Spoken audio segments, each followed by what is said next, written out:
ಬೆಂಗಳೂರು ಗ್ರಾಮಾಂತರ ಲೋಕಸಭಾ ಅಖಾಡ ರಂಗೇರ್ತಾ ಇದೆ. ಲೋಕ ಫೈಟ್ ಕಾವನ್ನ ಪಡ್ಕೊಳ್ತಾ ಇದೆ.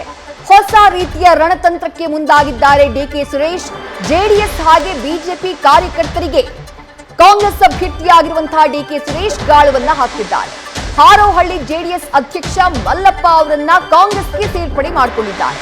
ಶಾಲು ಹೊದಿಸಿ ಪಕ್ಷಕ್ಕೆ ಬರಮಾಡಿಕೊಂಡಿದ್ದಾರೆ ಡಿಕೆ ಸುರೇಶ್. ಇದೇ ಸಂದರ್ಭದಲ್ಲಿ 30 ಜೆಡಿಎಸ್ ಮುಖಂಡರು ಹಾಗೆ ಕಾರ್ಯಕರ್ತರು ಕಾಂಗ್ರೆಸ್ ಪಕ್ಷವನ್ನ ಸೇರ್ಪಡೆಯಾಗಿದ್ದಾರೆ. ಡಿಕೆ ಸುರೇಶ್ ಅವರ ಕಾರ್ಯವೈಖರಿಯನ್ನ ಮೆಚ್ಚಿ ನಾವು ಕಾಂಗ್ರೆಸ್ಗೆ ಸೇರ್ಪಡೆಯಾಗ್ತಿರುವುದಾಗಿ ಕಾಂಗ್ರೆಸ್ಗೆ ಸೇರ್ಪಡೆಯಾದಂತಹ ಜೆಡಿಎಸ್ನ ನಾಯಕರು ಹೇಳಿಕೊಂಡಿದ್ದಾರೆ.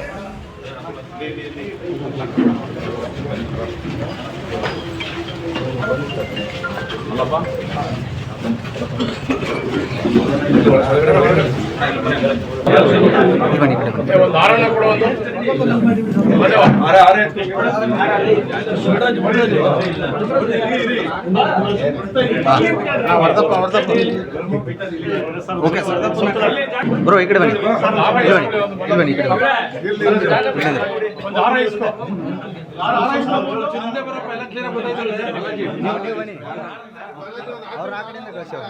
ಮತ್ತಷ್ಟು ಡೀಟೇಲ್ಸ್ ನಮ್ಮ ರಾಮನಗರ ಪ್ರತಿನಿಧಿ ಮೋಹನ್ ನೀಡ್ತಾ ಹೋಗ್ತಾರೆ. ಮೋಹನ್, ಮೈತ್ರಿ ಅಭ್ಯರ್ಥಿಯ ವಿರುದ್ಧ ಡಾಕ್ಟರ್ ಸಿಎನ್ ಮಂಜುನಾಥ್ ಅವರ ವಿರುದ್ಧ ರಣಕಹಳೆ ಮೊಳಗಿಸಿರುವಂತಹ ಡಿಕೆ ಸುರೇಶ್ ಅವರು ಟಾರ್ಗೆಟ್ ಮಾಡ್ತಾ ಇರೋದು ಈ ಬೂತ್ ಮಟ್ಟದ ಕಾರ್ಯಕರ್ತರು ಅಥವಾ ಬ್ಲಾಕ್ ಮಟ್ಟದ ಅಧ್ಯಕ್ಷರು ಅವರು ಯಾರಿದ್ದಾರೆ ಅಂಥವರನ್ನ ಪಕ್ಷಕ್ಕೆ ಸೇರ್ಪಡೆ ಮಾಡಿಕೊಳ್ಳುವಂತಹ ತಂತ್ರಗಾರಿಕೆಯನ್ನ ಬಳಕೆ ಮಾಡ್ಕೊಳ್ತಿದ್ದಾರೆ.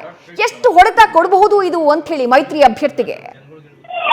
ಖಂಡಿತ ವಿದ್ಯೇಶ್, ಏನು ಲೋಕಸಭೆ ಚುನಾವಣೆ ಡೇಟ್ ಅನೌನ್ಸ್ ಆಗ್ತಿದ್ದ ಕಡೆ ತಳಮಟ್ಟದ ಕಾರ್ಯಕರ್ತರನ್ನ ಡಿಕೆ ಸುರೇಶ್ ಅವರು ಕೂಡ ಟಾರ್ಗೆಟ್ ಅನ್ನ ಮಾಡ್ತಕ್ಕಂಥದ್ದು. ಪ್ರಮುಖವಾಗಿ ಈ ಬಾರಿ ಶತಾಯಗತಾಯ ಏನು ಬೆಂಗಳೂರು ಗ್ರಾಮಾಂತರ ಕ್ಷೇತ್ರದಿಂದ ಏನು ಕಾಂಗ್ರೆಸ್ ಅಭ್ಯರ್ಥಿಯಾಗಿರ್ತಕ್ಕಂಥ ಡಿಕೆ ಸುರೇಶ್ ಅವರು ಈ ಬಾರಿ ಕೂಡ ನಾನು ವಿಜಯವನ್ನ ಗಳಿಸಲೇಬೇಕು ಅನ್ನೋ ಒಂದು ನಿಟ್ಟಿನಲ್ಲಿ ತಳಮಟ್ಟದ ಕಾರ್ಯಕರ್ತರನ್ನ ಟಾರ್ಗೆಟ್ ಅನ್ನ ಮಾಡಿ ಪಕ್ಷಕ್ಕೆ ಸೆಳೆಯುವಂತ ಕೆಲಸವನ್ನ ಮಾಡ್ತಾ ಇರ್ತಕ್ಕಂಥದ್ದು. ಪ್ರಮುಖವಾಗಿ ಏನು ಜೆಡಿಎಸ್ ಹಾಗೆ ಬಿಜೆಪಿ ಎಲ್ಲೆಲ್ಲಿ ಬಲ ಇದೆ ಆ ಒಂದು ಬಲ ಇದ್ದಂತಹ ಸ್ಥಳದಲ್ಲೇ ಅಂದ್ರೆ ಬಿಜೆಪಿ ಆಗಿರ್ಬೋದು, ಜೆಡಿಎಸ್ ಆಗಿರ್ಬೋದು, ಇವರ ಕಾರ್ಯಕರ್ತರಾಗಿರ್ಬೋದು, ಅಂದ್ರೆ ತಳಮಟ್ಟದ ಮುಖಂಡರುಗಳಾಗಿರ್ಬೋದು, ಹೀಗೆ ತಾಲೂಕು ಅಧ್ಯಕ್ಷಗಳಾಗಿರ್ಬೋದು, ಈ ತರದವ್ರನ್ನೆಲ್ಲ ಈಗಾಗಲೇ ಪಕ್ಷಕ್ಕೆ ಸೇರ್ಪಡೆಯನ್ನ ಮಾಡ್ಕೊಳ್ತಾ ಇರ್ತಕ್ಕಂಥದ್ದು. ಈ ಹಿಂದೆ ಕೂಡ ಕಳೆದ ಒಂದು ವಾರದ ಹಿಂದೆ ಚನ್ನಪಟ್ಟಣದಲ್ಲಿ ಸಾಕಷ್ಟು ಅಂದ್ರೆ 50ಕ್ಕೂ ಹೆಚ್ಚು ಮಂದಿ ಕಾರ್ಯಕರ್ತರು ಹಾಗೆ ಮುಖಂಡರನ್ನ ಪಕ್ಷಕ್ಕೆ ಸೇರ್ಪಡೆಯನ್ನ ಮಾಡ್ಕೊಂಡಿದ್ರು ಡಿಕೆ ಸುರೇಶ್ ಅವರು.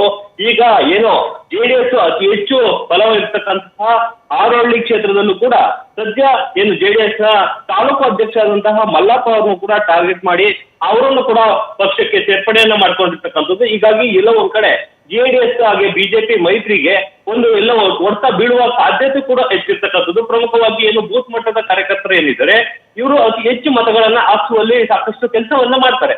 ಆದ್ರೆ ಎಲ್ಲ ಒಂದ್ ಕಡೆ ಇವರನ್ನೇ ಒಂದು ಟಾರ್ಗೆಟ್ ಅನ್ನ ಮಾಡಿದ್ದೆ ಅದಲ್ಲಿ ಹೆಚ್ಚಿನ ಮತಗಳು ಕಾಂಗ್ರೆಸ್ಗೆ ಬರ್ತವೆ ಅನ್ನೋದು ಕೂಡ ಸುರೇಶ್ ಅವರ ಒಂದು ಪ್ಲಾನ್ ಆಗಿರ್ತಕ್ಕಂಥದ್ದು. ಹೀಗಾಗಿ ಅತಿ ಹೆಚ್ಚು ತಳಮಟ್ಟದ ಕಾರ್ಯಕರ್ತರನ್ನೇ ಪಕ್ಷಕ್ಕೆ ಸೆಳೆಯುವಂತ ಕೆಲಸವನ್ನ ಮಾಡ್ತಕ್ಕಂಥದ್ದು. ಪ್ರಮುಖವಾಗಿ ಯಾವೆಲ್ಲ ಒಂದು ಕ್ಷೇತ್ರಗಳಲ್ಲಿ ಜೆಡಿಎಸ್ ಹಾಗೆ ಬಿಜೆಪಿ ಪ್ರಬಲವಾಗಿದೆ ಆ ಒಂದು ಕ್ಷೇತ್ರಗಳಲ್ಲೇ ಅತಿ ಹೆಚ್ಚು ಓಡಾಟವನ್ನ ನಡೆಸ್ತಾ ಇರ್ತಕ್ಕಂಥದ್ದು. ಅದಲ್ಲದೆ ಏನೋ ಈಗ ಅಂದ್ರೆ ಪ್ರೆಸೆಂಟ್ ಏನು ಕಾಂಗ್ರೆಸ್ ಸರ್ಕಾರ ಇದೆ, ಹೀಗಾಗಿ ತಳಮಟ್ಟದ ಕಾರ್ಯಕರ್ತರು ಕೂಡ ಆ ಭಾಗದಲ್ಲಿ ಕೆಲಸಗಳನ್ನ ಮಾಡಿಸಿಕ್ಕೂ ಕೂಡ ಹಿಂದೆಟ್ ಆಗ್ತಕ್ಕಂಥ ಅಂದ್ರೆ ಕೆಲಸ ಮಾಡಿಸಿಕ್ಕೂ ಕೂಡ ಯಾವುದೇ ತರದ ಹಣ ಬಿಡುಗಡೆ ಆಗ್ತಲ್ಲ. ಹೀಗಾಗಿ ಕಾಂಗ್ರೆಸ್ ಸರ್ಕಾರವನ್ನ ಸೇರ್ಪಡೆ ಅಂದ್ರೆ ಕಾಂಗ್ರೆಸ್ ಪಕ್ಷವನ್ನ ಸೇರ್ಪಡೆ ಆದಲ್ಲಿ ಮುಂದಿನ ದಿನಗಳಲ್ಲಿ ಅತಿ ಹೆಚ್ಚು ಕೆಲಸವನ್ನ ಮಾಡಿಸುವ ಮೂಲಕ ಏನೋ ಅಲ್ಲಿ ಕೂಡ ನಾವು ಬೆಳೆಯಬಹುದು ಅನ್ನೋದು ಅಲ್ಲಿಯ ತಳಮಟ್ಟದ ಕಾರ್ಯಕರ್ತರ ಒಂದು ಉದ್ದೇಶ ಆಗಿರ್ತಕ್ಕಂಥದ್ದು. ಹೀಗಾಗಿ ಎಲ್ಲರೂ ಕೂಡ ಅಂದ್ರೆ ತಳಮಟ್ಟದ ಕಾರ್ಯಕರ್ತರು ಮುಖಂಡರುಗಳೇನಿದ್ದಾರೆ ಸದ್ಯ ಲೋಕಸಭೆ ಚುನಾವಣೆ ಹಿನ್ನೆಲೆಯಲ್ಲಿ ಕಾಂಗ್ರೆಸ್ ಪಕ್ಷವನ್ನ ಸೇರ್ಪಡೆಗೊಂಡು ಡಿಕೆ ಸುರೇಶ್ ಅವ್ರನ್ನ ಕೂಡ ಗೆಲ್ಲಿಸ್ಲಿಕ್ಕೂ ಕೂಡ ಮುಂದಾಗ್ತಾ ಇರ್ತಕ್ಕಂಥದ್ದು. ಅದಲ್ಲದೆ ಏನು ಈ ಒಂದು ಬೆಂಗಳೂರು ಗ್ರಾಮಾಂತರ ಚುನಾವಣೆ ರಂಗೇರಿರ್ತಕ್ಕಂಥದ್ದು. ಆದ್ರೆ ಎಲ್ಲ ಒಂದ್ ಕಡೆ ಮಂಜುನಾಥ್ ಅವರು ಕೂಡ ಈ ಕ್ಷೇತ್ರಕ್ಕೆ ಬರ್ತಾರೆ ಇಲ್ಲದೆ ಇರ್ತಕ್ಕಂಥದ್ದು ಕೂಡ ಎಲ್ಲ ಒಂದ್ ಕಡೆ ಮಂಜುನಾಥ್ ಅವ್ರಿಗೆ ಹಿನ್ನಡೆ ಆಗುವ ಸಾಧ್ಯತೆಗಳು ಕೂಡ ಹೆಚ್ಚಿರ್ತಕ್ಕಂಥದ್ದು. ವಿದ್ಯಾರ್ಥಿ, ಥ್ಯಾಂಕ್ ಯು ಮೋಹನ್ ತಮ್ಮೆಲ್ಲ ಡೀಟೇಲ್ಸ್ಗೆ. ನ್ಯೂಸ್ ಫಸ್ಟ್ ನಿರ್ಭೀತಿಯಿಂದ ನಿಮ್ಮ ಪರವಾಗಿ.